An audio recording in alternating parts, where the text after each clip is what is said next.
All right, we're going to run through the stellar evolution, and we're going to run through these notes very quickly. But if you've got your PowerPoint, excuse me, your Google presentation, that is exactly what we're going to be talking about, stellar evolution. If you remember, a star is born, if you will, within the nebula.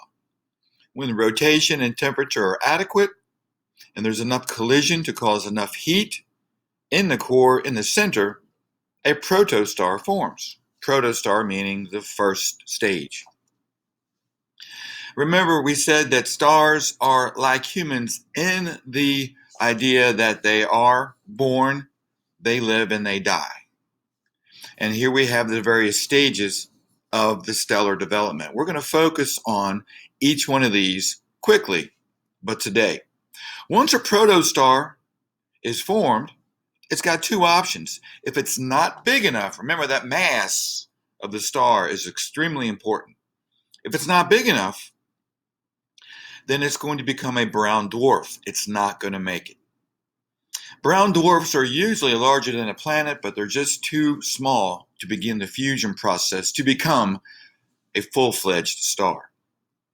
A second option is the protostar has enough mass and it becomes a star and begins fusing hydrogen into helium. And you already know this is the idea behind a main sequence star. So once a main sequence star is established, three things are going to happen. We have three possibilities. It's going to be the size of our star, our sun. It might be much larger, 3 or more times, and then anything over 3 times the mass of our sun is a giant star. And if you have watched already the size comparisons of the Earth and our planets and into the stars around us, you know that there are a lot of stars that are way over 3 times the mass of our sun. The whole idea here, the whole concept is nuclear fusion. And if you take a look here, you start with initially 4 hydrogens, which are 4 protons, and they're going to collide and go through a chain reaction where they will meet with a neutron, again a collision, and they end up colliding through the process, and you end up with a helium atom.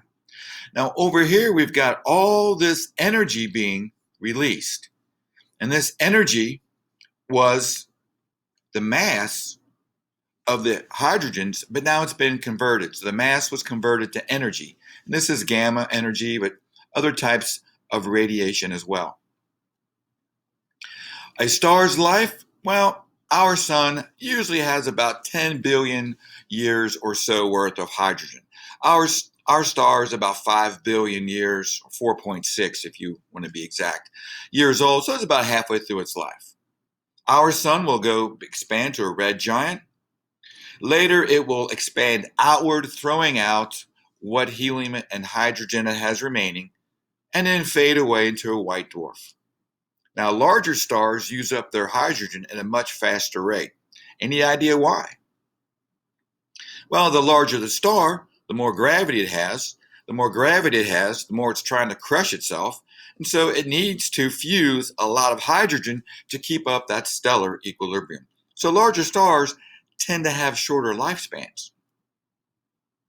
If we have a giant star, and it will become a red giant, it may go through a supernova, collapse into a neutron star, or if it's massive enough, all the way to a black hole.